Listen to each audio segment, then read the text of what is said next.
fait mention dans le livre de l'Apocalypse du troisième être vivant qui avait la face d'un homme. Ceci montre que le Seigneur connaît toutes nos faiblesses.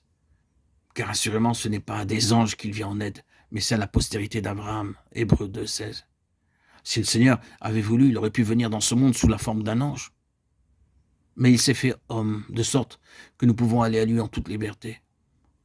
Il a rencontré toute tentation possible que l'homme connaît, et il est demeuré sans péché. Pendant 40 jours, il fut tenté par le diable à travers toutes sortes de tentations. Oh, je sais, par expérience, que mon Seigneur connaît toutes mes faiblesses, mes manquements, mes tentations. Il est mon souverain sacrificateur et je peux aller à lui sans aucune crainte et lui dire librement toutes choses de la façon suivante. Seigneur, c'est vrai que j'ai fait toutes ces choses. J'ai failli à ton égard. Je t'ai attristé toujours à nouveau. J'ai péché contre toi. Aie pitié de moi, lave-moi.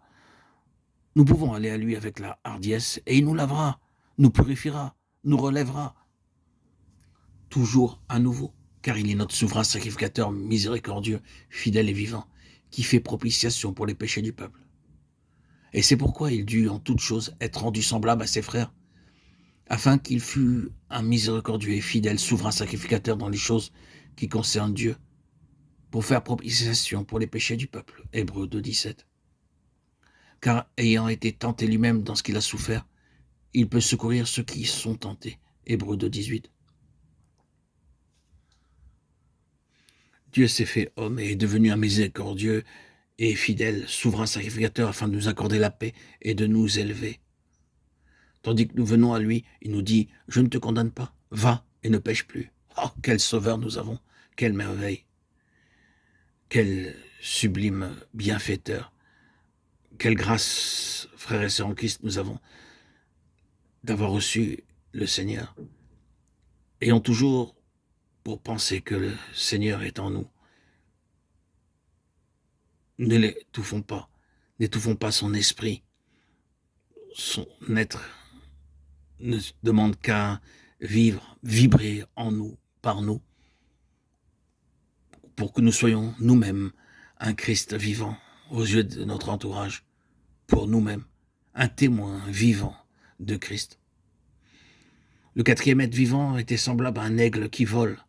L'aigle vole très haut et bâtit son nid à des endroits élevés. Quand les jeunes aigles sont nés, la femelle casse le nid. Les aiglons tombent du nid brisé. Deutéronome 32:11. Il s'écrie « Oh mère, ne sois pas si cruelle, aie pitié de nous. Nous sommes jeunes, nous ne pouvons pas voler, veuille nous aider. » Alors tout de suite, la mère aigle vient sous eux pour les porter sur ses ailes. Après avoir volé une certaine distance, elle les lâche de nouveau, puis les reprend sur ses ailes. Elle accomplit ceci à maintes reprises, de sorte que les aiglons apprennent à voler très haut.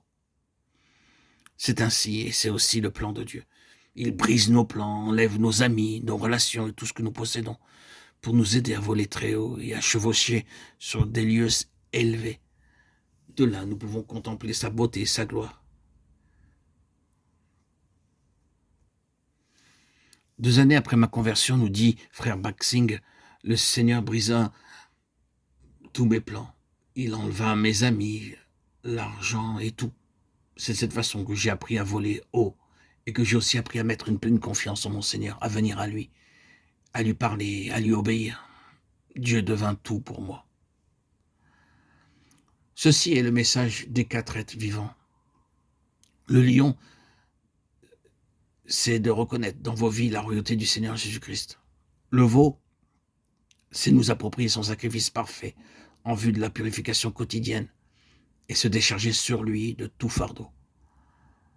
L'homme, c'est réclamer la victoire sur toute tentation à notre souverain sacrificateur céleste, qui lui-même fut tenté de toutes les façons, comme nous le sommes, et qui cependant est demeuré sans péché. Et enfin, l'aigle, qui est toujours prêt à entrer dans le plan du Seigneur. Frères et sœurs en Christ, bien-aimés, chers amis, que nous puissions prendre pour modèle ces illustrations du livre de l'Apocalypse, le lion, le veau, l'homme et l'aigle. Que le Seigneur nous aide tous à vaincre et à être ainsi qualifiés pour être avec lui sur son trône,